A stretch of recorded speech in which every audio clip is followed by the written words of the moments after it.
Betejë e Bedrit. Në vitin e dytë pas hijretit, një ngjarje madhështore dhe vendimtare do të ndodhte për ummetin musliman. Një përballje e drejtësisë me padrejtësinë, e dritës me errësirën. Ishte betejë e Bedrit. Betejë e parë dhe më e rëndësishmja në historinë islame, ku Allahu e dalloi të vërtetën nga gënjeshtra, Furkan, besimin nga mohimi. Pejgamberi Muhammed, paqja qoftë mbi të, ishte jetuar në Medinë për 2 vjet me shokët e tij, të cilët ishin shpërngulur nga Meka pas persekutimeve të rënda. Idhujtarët me kas të udhëhequr nga Abu Xehli nuk pushuan se ndjekuri e kërcënuar i muslimanëve. Krenaria e tyre ishte lënduar nga fakti se Muhamedi, paqja qoftë mbi të, dhe idhëtarët e tij kishin gjetur streh dhe po forcoheshin dita ditës në Medinë. Në këtë kohë, një karavan i madh tregtar në drejtimin e Abu Sufjanit po kthehej nga Siria drejt Mekës, i mbushur me pasuri të shumta, mallra dhe plaçka që më parë kishin marrë muslimanëve që ishin detyruar të largoheshin nga vendi i tyre. Pejgamberi vendosi të dalë për ta ndaluar këtë karavan si një mënyrë për të rikuperuar të drejtën e muslimanëve dhe për të treguar forcën e tyre ndaj kurajshëve. Ai mblodhi një grup prej rreth 313 burrash, muhaxhirët dhe ensarët, armatosur lehtë,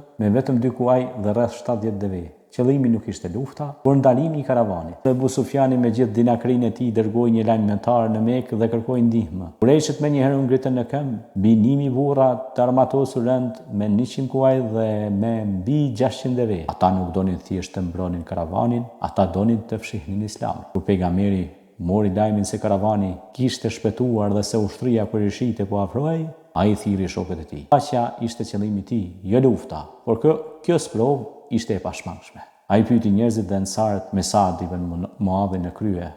U ngritën dhe thanë: "O i dërguari i Allahut, nëse do të na urdhërosh të futemi në det, ne do të futemi me ty. Ne nuk do të themi, siç thanë Benu Israilitët për Musajin, shko ti dhe Zoti yt të luftoni, ne po rrim këtu. Por do të luftojmë me ty djathtas, majtas përpara dhe prapateje." Pejgamberi u gëzua dhe tha: "Esni përpara sepse Allahu më ka premtuar një nga 2 grupet dhe më ka premtuar fitore." 2 ushtrit u vendosën përballë njëra tjetrës në një fushë të hapur, në vendin e quajtur Bedr, rreth 150 kilometra nga Medina.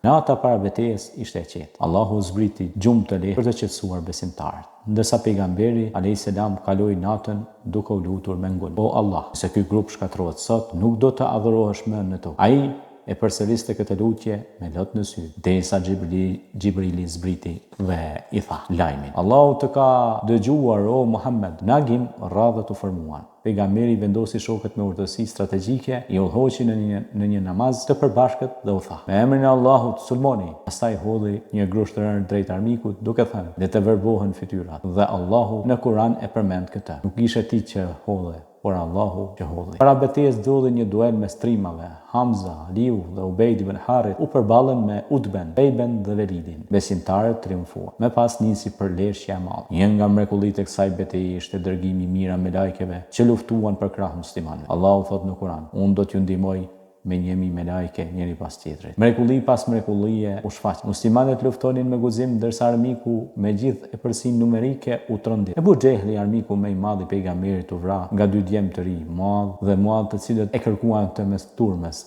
Edhe shumë pres të tjerë pagan u vranë si Utbe, Shejbe, Velid ibn Utbe, Umaj ibn Halef e të tjerë. Fitoria ishte e plotë. Muslimanët vranë rreth 70 nga armiku dhe zunë rob rreth 70 të tjerë, ndërsa nga vetja humbën vetëm 14 burra. Pejgamberi trajtoi robërit me butësi. Disa prej tyre u liruan kundrejt mësimit, leximit e shkrimit për muslimanët. Disa u liruan kundrejt shpërblimit dhe disa u lanë të lirë pas një kur. Kur u kthye në Medinë, pejgamberi alayhis salam hyri duke falendëruar Allahun. Fitoria në Bedër nuk ishte vetëm një fitore ushtarake, ishte një konfirmim hyjnor se Islami ishte i vërtetë dhe se Allahu është mbrojtësi i atyre që besojnë dhe i nënshtrohen atij. Ajo ndryshoi rrjedhën e historisë. Betejë e Bedrit mbeti përjetësisht një simbol i besimit, guximit dhe ndihmës hyjnore. Ishte ajo ditë kur Allahu e ndau të vërtetën nga gënjeshtra dhe ngriti fjalën e tij mbi çdo fjalë tjetër.